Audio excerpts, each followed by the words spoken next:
right, welcome everyone. We're really excited that we're moving towards the end of our 10-day accessibility challenge. And I know many of you probably have at least gotten a little glimpse of information about accessibility checkers, but that's the focus of today's session. I'm Rebecca Musher. I'm a faculty member in graphic design and interaction design, and I'm involved in our accessibility initiative. Kate, do you want to introduce yourself? Yes, I'm Kate Percival. I'm the digital accessibility analyst here on campus, and I play a large part, I guess, in fixing and improving accessibility of documents. So our objectives today, Kate, you want to, yeah, there we go, are to explore the benefits and limitations of automated checkers. We're going to introduce some of the automated checkers that are available to you and some of the software that we have campus licenses for. And we're also going to explore ways that you might use these tools in your workflow to actually think about how you do this in practice rather than like, here's a tool that you may or may not ever think about again, right? Figuring out a way that you use it on a regular basis and where it fits into the workflow is, I think, important when you start thinking about these checkers. So we'll add that in as we're talking today. So the first question on your mind might be, what the heck are automated accessibility checkers? And basically what they are tools that are built into software we already have that basically flag against things that can be discovered with like artificial intelligence to some extent, right? Like there are things that are technical. There are things that don't require a human to verify, okay? So they're measuring things against the WCAG standards or the Web Content Accessibility Guidelines 2.0 AA standard usually. And they don't catch everything. Okay, so that's an important thing to note, right? There's only some of these like things that an automated checker can get, but they definitely help us move towards accessibility and, you know, take some mental load off, right? So why should we use them? Well, it helps us not have to think about every little detail all the time because the checkers can get us on board and make sure we're doing things that we should be doing. And who should use them? Everyone should use them, right? Whether you're a faculty member, a staff member, a student, everybody in our community should be using the automated checkers that are available to them and the software that we have so that we make sure that any of the materials that we're sharing with others are as accessible as we can make them. It's important to note that if something passes an accessibility checker, it means that it's passed those checks. It doesn't mean it's fully accessible to every human on Earth, right? But it is more accessible than it would have been if it had errors, right? So we're going to talk about 4 checkers today. We're going to talk about the one that's built into Microsoft Office that's available in PowerPoint, Word, and Excel. We're also going to talk about what we have available in Google Suite, which is a Grackle add-on, which is an accessibility checker that CTS was able to purchase for us so that we have a way of checking accessibility in our Google Suite applications, including slides, docs, and sheets. We're also going to talk about Adobe Acrobat and specifically Acrobat Professional because that's where the accessibility checker is. It is not in the reader version. And we're also going to talk a little bit about Blackboard Ally. So if you ever classes in Blackboard, there's a tool built into that as well. So what are some benefits? Well, they're already in the software that you're using. You don't have to go somewhere else, right? And that's like a #1 benefit. You don't have to go anywhere else. They're right there already. It's just a matter of knowing where they are and knowing what buttons to click so that you can get them going for you.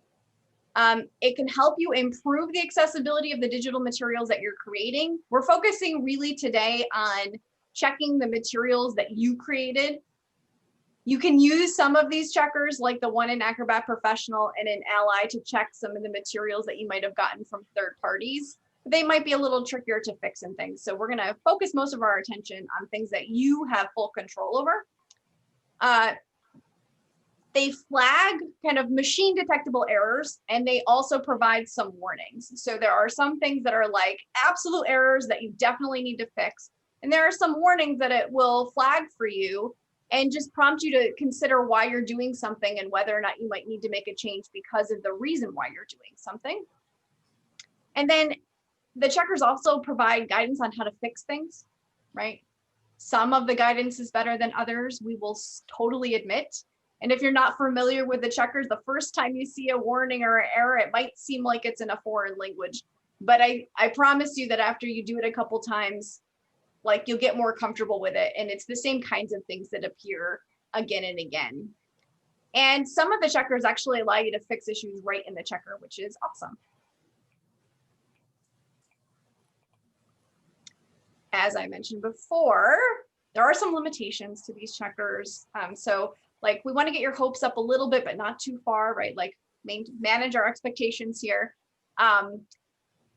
They don't test every single accessibility standard, okay? And there are some of our 5 principles that can't be checked with a checker, right? So for example, you may have attended a session on headings. The automated checkers will notify you if you've not used headings, right? Or if you've skipped levels of headings, but it can't tell you whether or not you appropriately labeled content as a heading, right? Like only you as a human can determine whether or not you meant that to be a heading or not, right? And then the automated fixes that are built in the tools will often improve accessibility, but may not always be the most optimal solution. So just be aware of that. You know, it seems like if it seems too easy to be true, it probably is, right? And then one thing that you just need to be aware of is that some of the information about how to fix some of the errors is not fully available in these checkers. And you may need to seek out some additional tutorials on that. The good news is the kinds of things that are flagged are the kinds of things we've been talking about last week and this week. And so we often have tutorials on some of those, on that subject matter that you can refer back to.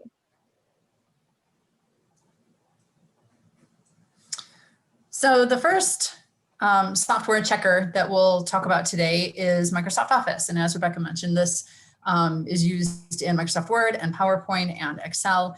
And I will note that the demonstrations that I've done, the videos that I've done, and the tutorials are done on Microsoft Office 365 Pro Plus in the written tutorials on our website, which is www.oswego.edu/accessibility. There's lots of different tutorials, as Rebecca mentioned. In those written tutorials, I do try to differentiate if there's alternate ways to get things, multiple ways to like find the accessibility checker. But just know that if you're using something a little bit different, like Office 2016, sometimes the methods and the placements are slightly different. So just going to go with this for now. And if we run into any serious questions, we can try to address those at the end. So for Microsoft, and again, this is good in PowerPoint and Microsoft Word. If you see a review tab in the top main navigation, you can highlight that, open that up, and then there should be a check accessibility icon or section over towards the left-hand side. If you click on that, it brings up the list of errors and warnings on the right-hand side of your document. You can also generally find this by going to the File tab and choosing check issues or look for issues and then check accessibility that way too.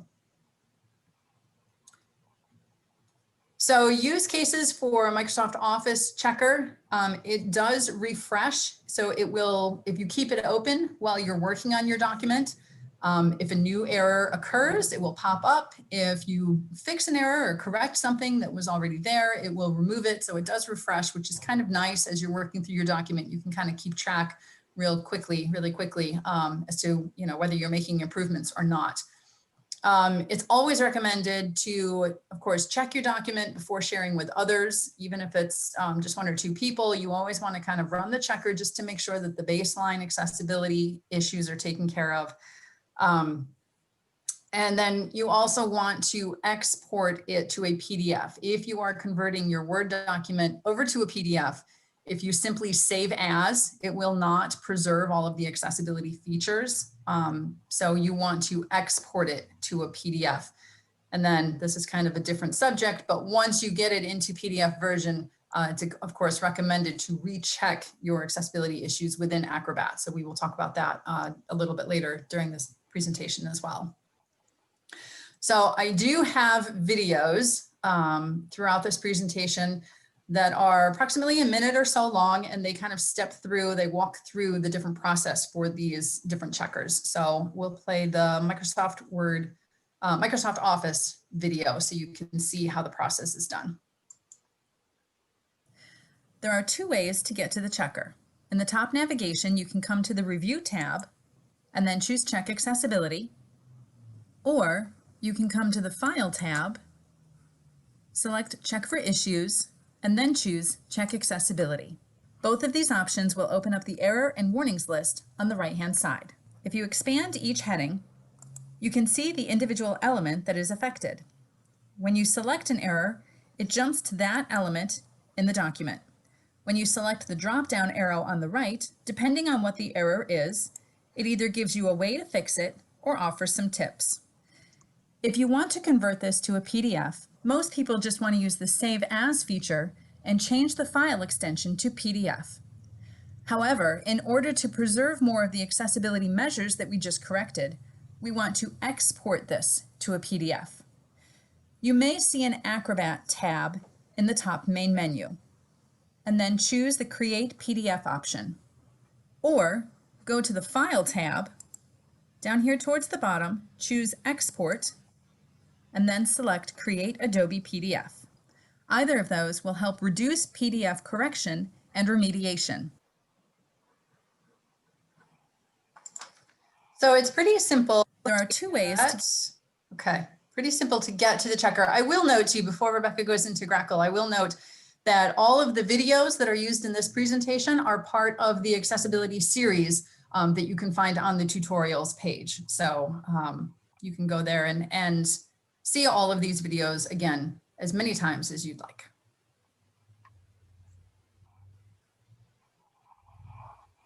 All right, so the next topic that we're gonna talk about is Google Suite and the Grackle add-on. So this is gonna be available in slides, sheets, and docs. Okay, so same process each time. And the place that you find it is under the add-ons menu, which might be a bit counterintuitive, right? But you memorize where it is. It's the same place in all of the software in the suite. So go to add-ons, and then you'll either see Grackle Slides, Grackle Docs, or Grackle Sheets, and you'll pick the one that's relevant at that time. The one thing that's a real pain in the butt and really kind of annoying, but an important thing to note, is that the first time that you launch it, you need to say that it's okay to access your files, right? Like you need to authorize it. And then every time you launch it in a document, like if you've logged out and logged back in, then you'll need to sign into your Google account at the top where that little alert is in that Grackle Sides menu that's present here. This shows up in the right-hand side of your screen, and you do need to kind of re-sign in with Google, even if you just authorized it like 3 seconds ago, or it doesn't really work. Okay, so just be aware of that. The other thing that you want to note, it works very similarly to the word checker, except it does not auto update. Okay, so when you've made changes, like you fix something, if you want to see that progress, like get the check marks, right, and see that progress happen, then you need to hit that recheck button that appears at the top. So use cases for Grackle. It's pretty convenient add-on. Just like in Word, you could have it open the whole time you're working and hit that recheck button. You want to make sure that you're checking your work before you share with others. This is particularly important when we're using kind of the Google Suite because we're often sharing those documents with other folks. So you do want to make sure you're checking it before you share. And then the other thing to note is at the top of that Grackle window, there's an ability to export a PDF from there. And if you do need a PDF, you absolutely do not want to download it from the main Google Slides or Sheets download menu because it downloads a non-tagged PDF, like a terrible PDF. It's not accessible at all. But most of your accessibility features that you've addressed when you're building something and using Grackle will stay preserved if you export it right from that Grackle window. So it's very important to remember that. Kate, when you play this one, would you mind expanding it so it's the whole screen? Sure. think it's down in the bottom right. I am afraid I'm going to stop sharing. I don't like to touch anything. Okay, yes, let's see what we can do. Grackle is a Google add-on. Thanks. To get to Grackle, go to the Add-ons tab in the main menu, choose Grackle Docs, and then select Launch. This will bring up the checks, warnings, and error list on the right-hand side. If you expand each heading, you can see the individual elements that are affected. Click on Locate to jump to that element.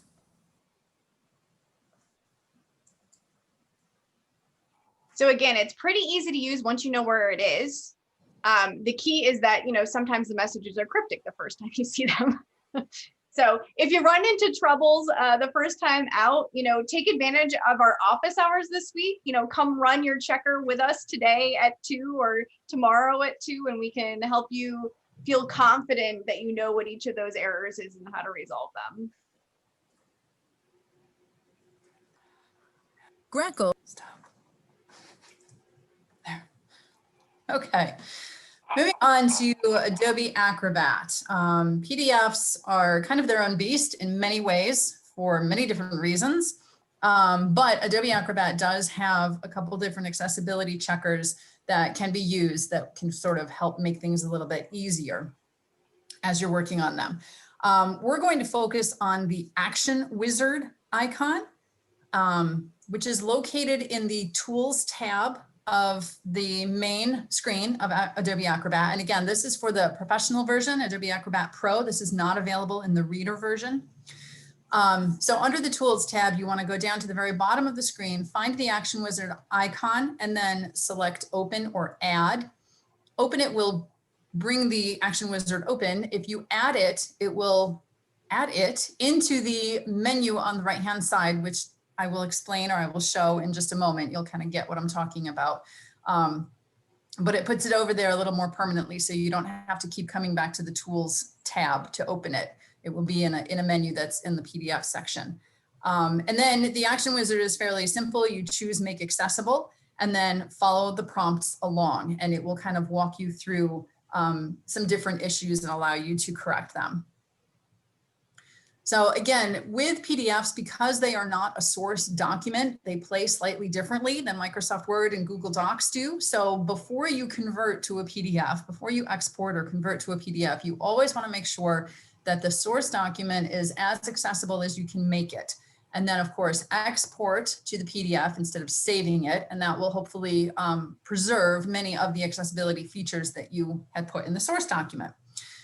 Once you do create a PDF, you always do want to run the checker and double check things, because for whatever reason, it doesn't always hold things exactly the way you think it should. So there's most likely going to be errors that need to be corrected at least a little bit. And PDFs can be remediated sort of after the fact. However, it's not always easy to do. It's generally speaking, it's easier to make the source document accessible and then export it and then fix a couple of minor errors here and there, rather than taking a PDF from scratch and trying to make it more accessible that way. I will also mention that, okay, on the screen here, you see this accessibility icon kind of over towards the right-hand side. The accessibility, that's the accessibility checker. The accessibility checker and the Action Wizard do sort of the same thing. The Action Wizard kind of provides a checklist for you. It walks through these different prompts and allows you to kind of correct errors before it runs the full check. The accessibility checker, this little accessibility icon, will just run the full check, and then it'll give you a list of here's what needs to be corrected. So in the remediation that I do, I find it easier to use the Action Wizard because it allows you to kind of prevent things, or it allows you to tackle some of the issues at the forefront rather than having to go back and fix it. So just a little quick disclaimer, and this video should explain it all. To use the Action Wizard accessibility tool in Adobe Acrobat, first open Adobe Acrobat and select the Tools tab. Scroll down the page to the bottom, find the Customize section and locate the Action Wizard icon. Select Add And now the action wizard will be added to the right-hand side menu. If we go ahead and open a PDF, then come over to the right-hand side menu, select Action Wizard, choose Make Accessible, hit Start, and then follow the prompts through. If there's not already a title in the title box, uncheck Leave As Is and add an appropriate title. Keep in mind that assistive technology uses the title to identify the document to the user, so you want to have it something that's understandable, not just a file name. So once you have a title, click OK. Select the document language. If your document is intended to be a fillable form, you can select Yes. Ours is not, so we're just going to skip this step. Set the reading language. This message is telling us that Acrobat will detect any figures or images within the document and will let us know if there's any missing alt text. So we click OK. We have no figures, so we'll click OK again. All the checkboxes should be set by default, so go ahead and click Start Checking. And then we can see the list of errors that opens up on the left-hand side.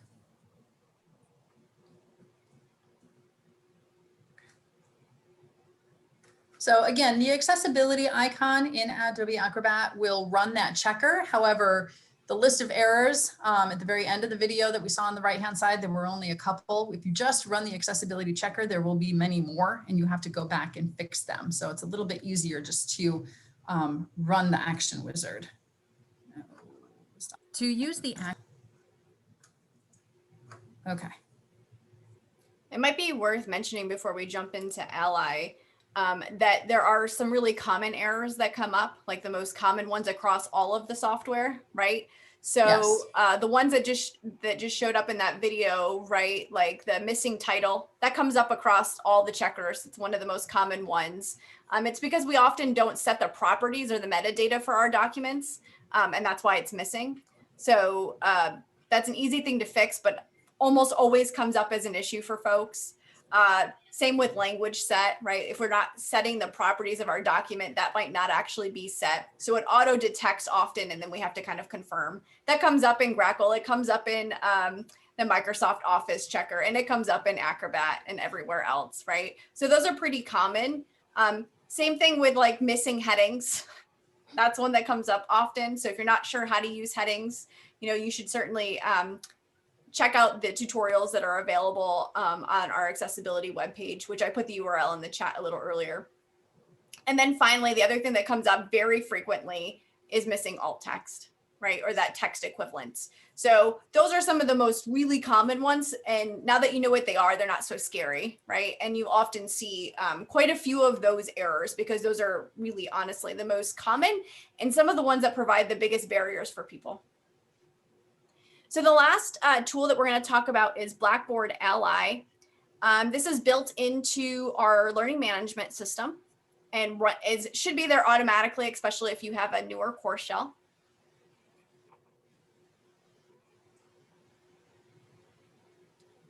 So if you have a more recent course shell, so one that you're not necessarily copying over semester and semester and it's like 10 years old or something, right? More recent one, you'll see under learning modules a little link that says course accessibility report that by default is hidden.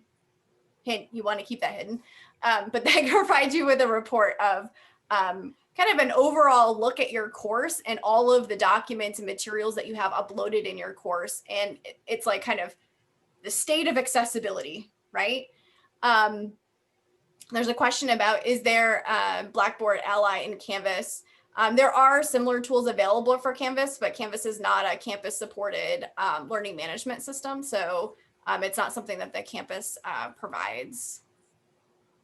And so there's the accessibility report. And then the other thing that you'll notice when Ally is running in your course management system is there are these little dials next to any files that you've uploaded. And that dial indicates kind of the level of accessibility. It uses both color and the position of the dial to indicate to you whether or not something is fully accessible. So if it's pointing all the way to the right and it's green, then it's probably good to go or mostly good to go. If it's straight up, then it's indicating that, you know, you have some issues. And if it's all the way to the left, it's definitely something you want to address urgently. If for some reason you are missing that link to your accessibility report, it is possible to add it to your course. And you just do that by going into the left panel and adding a tool link. And you can search for the type, and it's called accessibility report. So it's very easy to add if for some reason it's missing.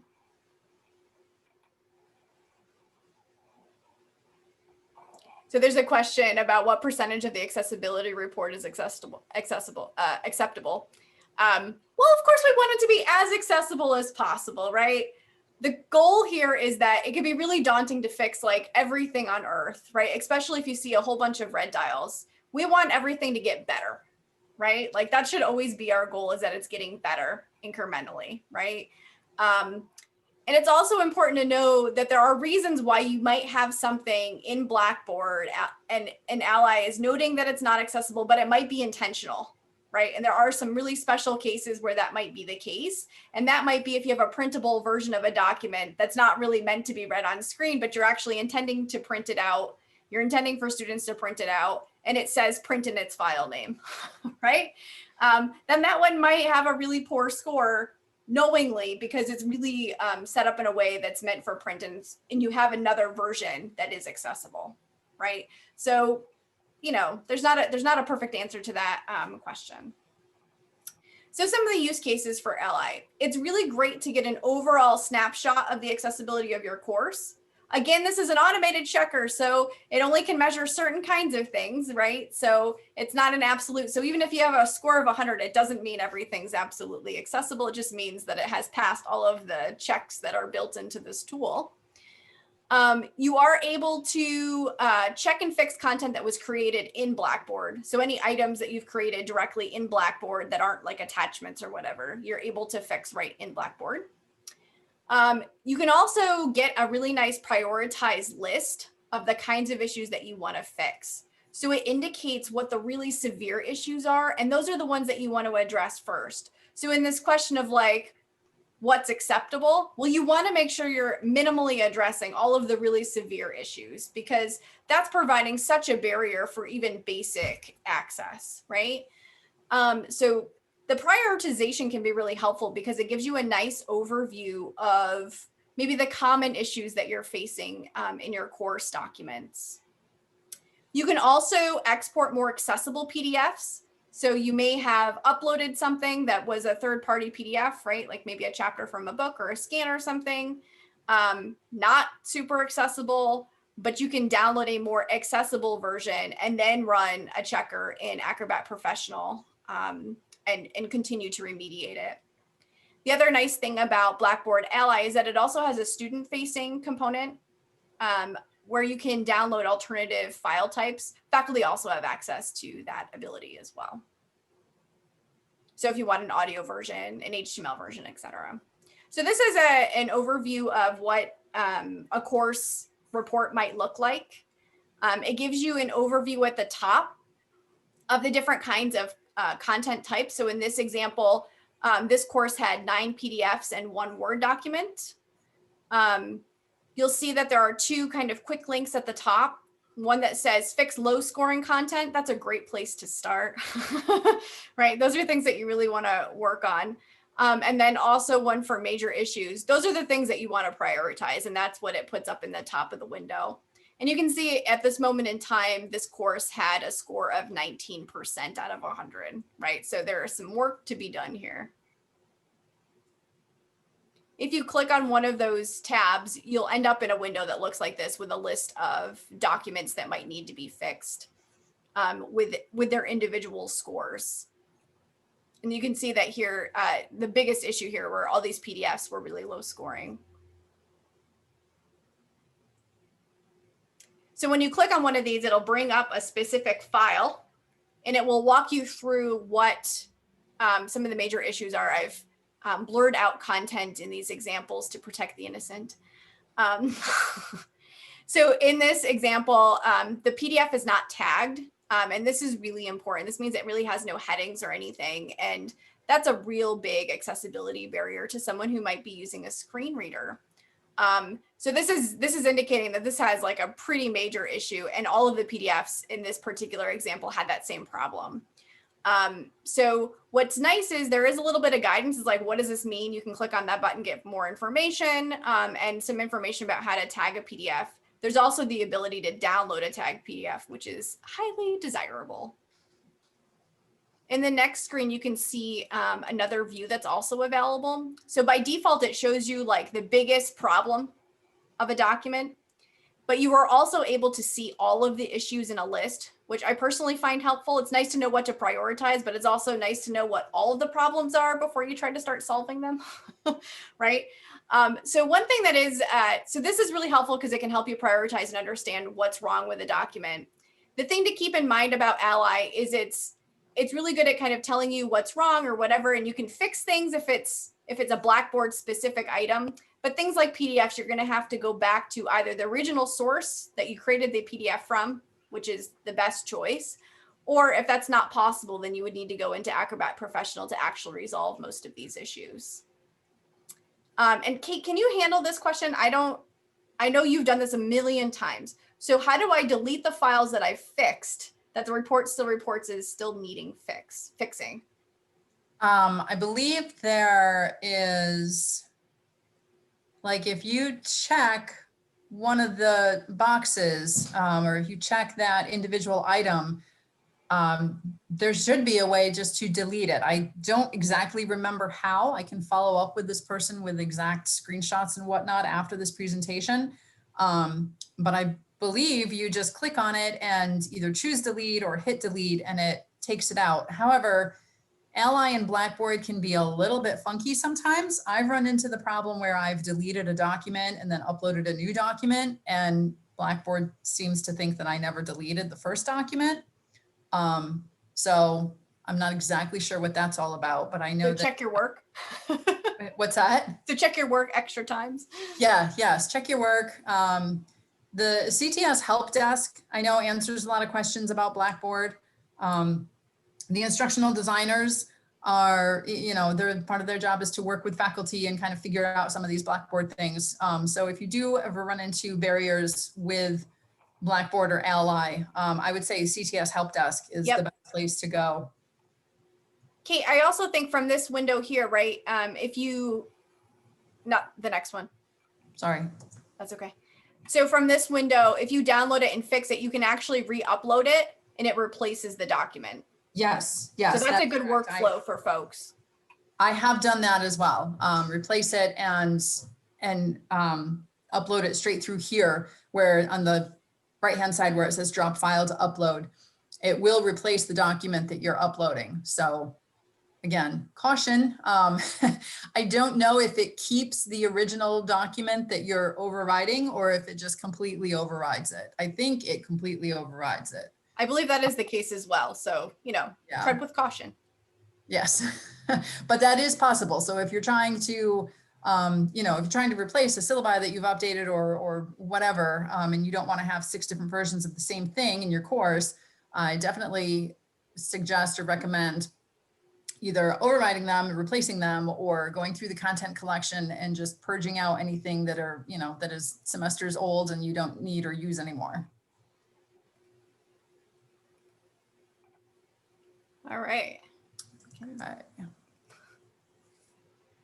So again, reminder, Rebecca mentioned where there's going to be work group members available from 2 to 3 today and tomorrow, the last couple of days of the winter breakouts, to answer any of these specific type questions, to do more like one-on-one work with everyone, with anyone who has particular issues or particular questions. And I think we can open it up if there's any questions at this point.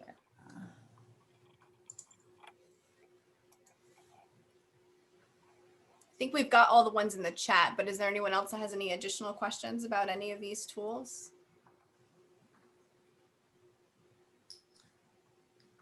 To go back just for a moment to the question about percentage of the accessibility report, what percentage is acceptable? As Rebecca said, of course, we'd like to see everyone at like 100%, but That most likely is more difficult than we would like to admit. So, but for me, myself, when I'm doing remediation and certain courses and documents and whatnot, shoot for the green. I mean, if you can get up to 90%, obviously there's still things that are, something is being flagged. So it's preventing you from getting all the way to like 99 or 100. But chances are it's either something very simple that you've overlooked that can be easily fixed, or as Rebecca mentioned, sometimes there are individual cases where, you know, your document may not be 100% accessible and you may not want it to be 100% accessible for whatever reason. So, or it might not be possible. Might not be possible. Yeah. But if, I mean, even just stepping from the red to the orange or the orange to the green, even if you're just over that green line, I mean, it's better than, you know, than being in the red in the first place. So any little steps that can make a difference really have a big impact. And sometimes it seems like you're not making much of a difference, or like, oh, well, they don't really need that alt text or whatever. Like sometimes even the smallest baby steps can really have a huge impact on how someone else consumes or perceives your content. And I think the key thing to think about too is that we often think about, is it in terms of like an on or off, like, is it accessible or not? And that's not the right question to ask. It's like, can we make it more accessible? It's a spectrum, right? Nothing is ever going to be perfectly accessible, in part because some tools just don't even exist at this point to provide those alternatives that might need to be available to folks. Or if someone has an interesting combination of disabilities, right? Like it might just, someone might need something really specific. So it might not be fully accessible to an individual. But what you want to do is take all the steps that you're able to make it as accessible as possible. So let's not beat ourselves up, but like move forward and just make it better than it was, right? That's all we can ask ourselves, right? And that kind of goes along, like there's just a question about using Microsoft Office 2016. And there are, like there's a checker in 2016, and there are tools to help improve the accessibility in earlier versions of Microsoft Office. But as Rebecca just said, I mean, you can only do so much as what you can do. So if you have 2016, you know, figure that one out, use that to the best of your ability, make your documents as accessible as possible using those tools. And then if it's something that's really a roadblock that just isn't available in 2016, you know, maybe someone else can try to help you out. I might be able to help fix something or whatnot. But just doing the best that we can with what we have available is just the best that we can do. And it's better than doing nothing. It's going to keep us moving in the right direction. And it's going to help someone a little bit, which is better than not helping anyone at all. So yeah, and you know, each of the steps each of you are making as part of the 10-day challenge is all helping the overall accessibility of our campus. So we are so grateful for all the contributions and work that you're all doing, and you're all doing a great job. Showing up is a good first step, right? yeah, agreed. So I don't see any other questions at this moment, but if you have one, feel free to chime in. While we're chiming in about such things, I want to remind you that there is one more accessibility workshop this afternoon. It's a little more specialized though, so not really a general audience sort of thing. But if you happen to use LaTeX, there's a great workshop on the accessibility of using LaTeX, and I highly recommend that at 3:30 today. So please think about that. And then we have a few workshops tomorrow to kind of wrap up our accessibility challenge. One that many of you may be interested, definitely get it in your calendars tomorrow for 11 a.m. with Kate on improving PDF accessibility. I know it's everyone's favorite topic. And then, of course, you're all part of building a campus culture of accessibility. So let's celebrate that at 1 o'clock tomorrow. And then finally, if you still have some last minute questions and need some help, we've got help sessions at 2 o'clock today and on Friday. So thanks again for your participation in our accessibility series, and let us know if you have any questions.